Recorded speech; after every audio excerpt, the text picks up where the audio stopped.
Hi, my name is Nomalanga and with Healthy Black Woman, and this is Shaquita Graham with Loving the Black Man. And this is a segment of Your Black Women, where Black women keep it real. Our title for this segment is The Standoff in Oregon. Why can't black men be leaders? That's the title of the segment. Before we all get up in arms about, whether two black women are questioning whether black men have the ability or the potential to be real leaders, give us a chance to elaborate on what we're talking about. So we're talking about, what was it, Shaquita? 150 non-black men stormed into a government building in Oregon, whatever way you prefer to pronounce it, and took over the building. And they had guns and other kinds of weapons. And to this day, none of them have been hurt or harmed or killed. And that got us thinking in our conversation prior to the segment, how would that look if it had been 150 black men storming a government building anywhere in this country? How would that have turned out? And how then we can all guess what would happen. They'd be dead, probably. There'd have been a massacre. And I imagine that they would be dead, or at least some of them would have been dead. And that led us to the question of these men. To us, they sound crazy, right? Are you with me there? They sound crazy when you read more about the story and what it is that they're demanding and who they are and who their leader is. They sound crazy. And the question that we're wondering is, how can black men lead and stand up for their community when just walking on the street, like, for instance, the Tamir Rice playing with a toy gun, a little black boy, 12 years old, gets shot down. When Trayvon Martin was a 17-year-old, right? Skittles and iced tea shot down. And, of course, there's lots and lots and lots of them. There's Mike Brown. I've forgotten the name of the man in Long Island with the cigarettes, was selling cigarettes. Eric Gardner. Selling loose cigarettes was enough to get him killed, and the list goes on and on and on. And quite frankly, I'm exhausted by having to deal with this on a daily basis. So we ask ourselves, how can we, is it possible for black men to lead in this day and age, to stand up for their convictions, to stand up for their communities, to stand up for their families in this climate? So what's your answer, Shaquita? Why can't black men be leaders in this day and age? Well, after the recent events related to Dr. Frances Cress Welsing passing on, it just makes me think about what she said, as well as Neely Fuller. They postulate that, in a system of racism, white supremacy, your position is to be subjugated and not to lead. And we can see that seems to be true if over 100 men in Oregon are able to be armed to say that they are ready to kill and be killed, or be killed. They say they are ready to kill or be killed. Mm-hmm. And they are doing this reportedly because two white men were convicted of arson on government land, and they felt that the government was out of place, putting these people in jail, and that they were going to occupy a government building by force with weaponry. And when we've seen this happen in, say, places like Philadelphia, which Atlanta Black Star reported on, the MOVE organization, a black liberation group in Philadelphia in 1985, had C4 explosives dropped on a roof, or they burned down 61 houses in this neighborhood because these people were protesting against unfair treatment, supposedly. So just to clarify, these were black people who were protesting.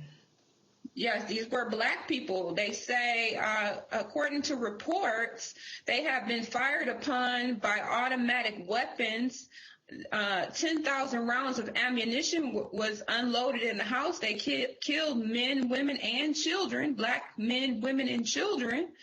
And we can see this when anybody tries to stand up for equal rights or fair treatment according to what the Constitution says and according to what a democracy in America is supposed to be. You have somebody like Fred Hampton, who was killed in his bed asleep, because he was a person who advocated for Black people. So it makes you think that, again, these Black people were killed, bombs were dropped on their neighborhood. Nobody asked if they were homosexual or heterosexual. So it makes you think that when people criticize Frances Cress Welsing, was she really right? Was she really right? Because the bottom line is, if it's a situation where Black people really have no power, they don't even have the right to stand up for themselves, it sounds similar to the Holocaust, which she studied in depth in Germany.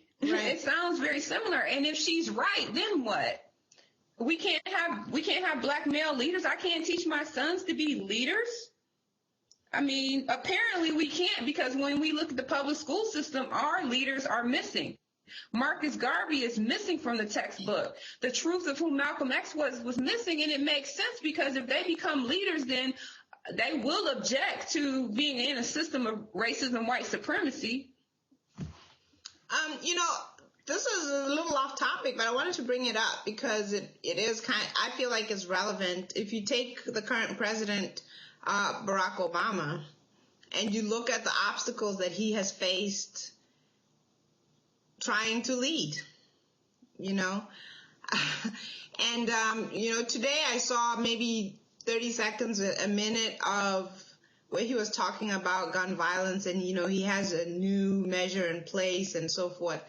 And he was literally in tears and just saying, I just can't take it anymore. I was a little annoyed that he was crying for some white kids that got shot wherever the recent shooting was. And just as I was having that thought, then he said, and listen, this happens in Chicago too.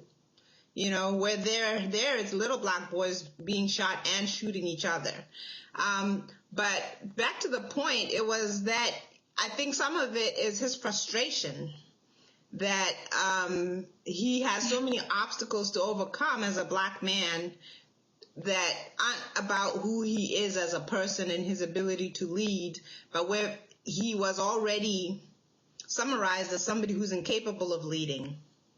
Well, before he even entered office. I remember there was one racist commentator here in the Boston area on the radio, and I can remember driving home when I used to work back in 2008 or something like that, and he used to keep saying it. He is unelectable. Unelectable. It is impossible. And honestly, when I think about it, he never said anything beyond, this Black guy is just not going to be a president. It's just not going to happen. And that means that he could not shake the image. He could not take the image of a Black man and the image of a president and marry those two images. So then I want to go back to, I've seen a lot of memes going around today, which unfortunately ring true. And I think they said when you're Black and you collect 150 men and you stand up for something, it's a bunch of thugs or gangsters trying to attack a government building. If it's a bunch of brown or Muslim people, then it's a bunch of terrorists storming a government building. And then if it's a bunch of white guys, it's some activists trying to stand up for what they believe in. So it still begs the question, why can't Black men be leaders? Because there's obstacles put in front of them. And as much as I hate to admit it, the obstacles are not just out there. It's also among us. It's among us. There are amongst us Black women who feel like, no, Black men cannot be leaders. Not me. You can't lead me. That's what they have to deal with. Not just out there in terms of the systematic racism that we can't ignore anymore in this country, but it comes from the homes and the communities. And I for one, don't want to have this conversation without addressing that part. because it's real and it's true.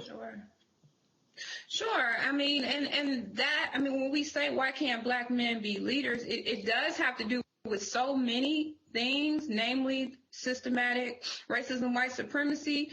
But, that's why I admire Dr. Boyce and what he's doing with the Black Business School, because it has to do with economics. The plan to replace that system and allow black men to be leaders can be enabled or facilitated through economics. So the Black Business School, what I'm doing with the Tech Code, the new class that I have at Teachable, teaching, black technologists how to take advantage of some of the money that's available in technology on a business end and a career end. So that's one thing. But then when you have, the thing is you have to face it. And again, I just keep thinking right now, maybe because it's on my mind about Dr. Frances Cress Welsing, she said we have to look at this. Mm-hmm. We have to look at the fact that black men, like even Judge O.U. Stevens, he was called the N-word in the courtroom. Yeah. Like, really, if I go in the courtroom, would I think about calling the judge, the white judge, right, you say it, call him that? And then you have President Barack Obama, I was kind of laughing at the statement you said because he can't even lead on gun violence. When you talk about even the gun violence issue it's not being straight up and down when you talk about gun violence and gun control, because what it really is that people with guns who are allowed to have guns, like police, they're allowed to have guns, mm-hmm. are using it with malicious intent to harm black people. And it's not new. It's a 500-year-old scenario, and he cannot get up there and address that. He cannot get up there and deal with the fact that black and brown boys are constantly being killed. The Washington Post, I believe, had an article where they said 14 cities in America, or it may have been states, that the only people they've killed, the police have killed in the whole entire year, have been black people only. And again, this is why I love Dr. Frances Cress Welsing, because she attacked the eugenicist theory that not only says that black people are genetically inferior and inferior intellectually, but also prone to violence, and which gives black people the image that they should be shot. And that, again, goes back to the Holocaust and how they did the Jews. People refuse to look at these patterns that geniuses like Dr. Frances Cress Welsing and Mr. Neely Fuller bring up, because they don't want to look at the fact that, yes, every time black men try to stand up for what is right, for the rights they've been promised, whether it's voting, whether it's getting a job, whether it's against injustice, they are often cut down. They're often cut down. I want to say always cut down.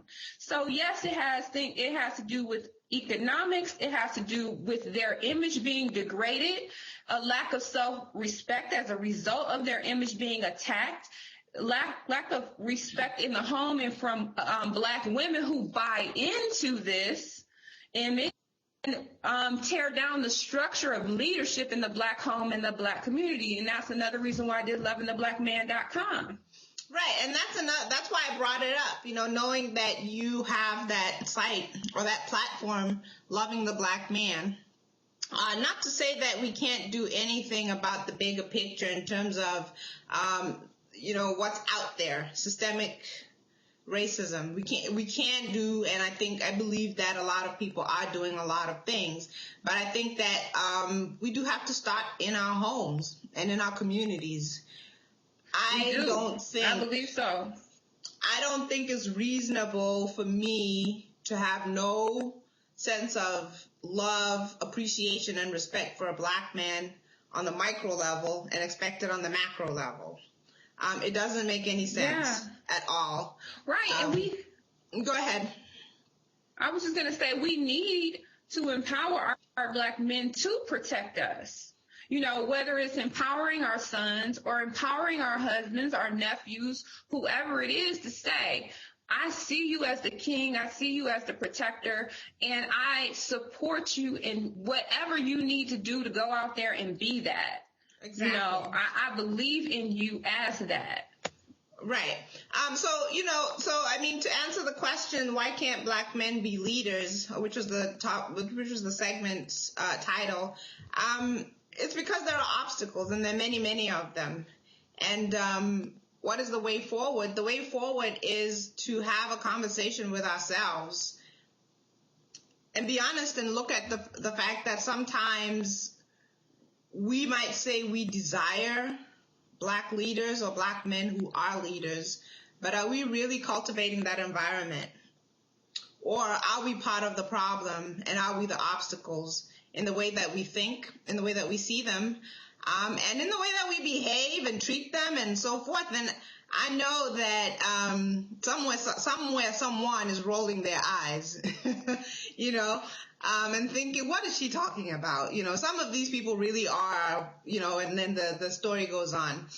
But that's where I think that the conversation needs to start.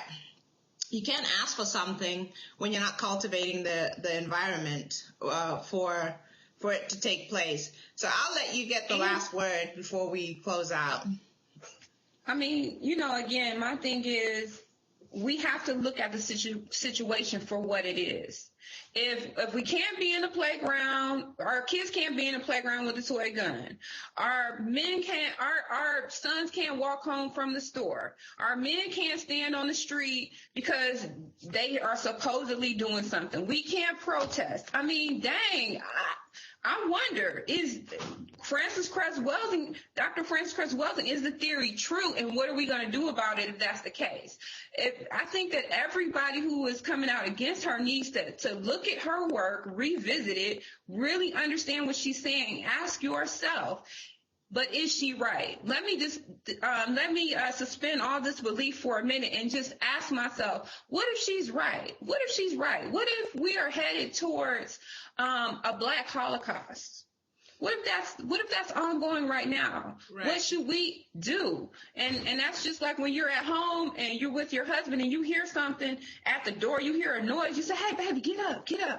I hear something. Go check on it. That's what we need to be doing right now in our communities, to say, listen, something is not right here. Our black men can't do anything. We need to wake up, and we need to wake him up and say, hey, we need to check on this. And that's all I have to say. Absolutely, and that's a good point to close on, because, this is a long conversation, and I think I say it every time we do a segment about loving black men, that this is an ongoing conversation. We can't won't stop having this conversation, but this is where we'll stop for today. And Shaquita, I want to say thank you for having this conversation with me. It's always a pleasure. Thank you. Thank you. I think by now people know who you are, but this is Shaquita Graham, founder of lovingtheblackman.com. And my name is Nomalanga and Moses, and I am the founder of Healthy Black Woman and the Black Home School. And this has been a segment of Your Black Women, for Black Women Keep It Real. Thank you for watching. Absolutely.